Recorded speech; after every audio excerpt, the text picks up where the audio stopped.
Hey guys तर आता आपल्या दादाचा बड्डे आणि मी वोटिंग करून डायरेक्ट आलो आहे ठाण्याला वहिनीला घ्यायला आणि वहिनीसोबत आलो आहे आता फटाके घ्यायला कारण की दादूचा बड्डे आहे तर फुल ब्लास्ट करायचं आहे. खूप कष्ट घ्यायला लागले, जाम लांब आले केकसाठी.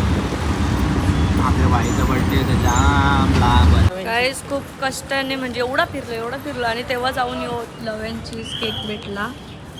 लोकेशनने आम्हाला खूप थकवलं. लोकेशननी गंडवले आम्हाला अक्षरशः गोल गोल फिरवलं. गाईज आम्हाला हाफ केजीच भेटला पण पाहिजे होता 1 kg पर्यंत. आम्ही एक टेस्टिंगला घेतलाय आणि हिला रावत नाही बघा.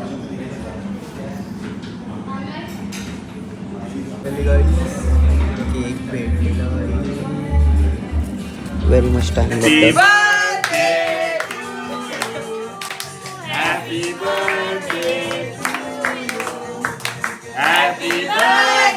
रिअल सरप्राईजसाठी पार्ट 2 नक्की बघा. बाय.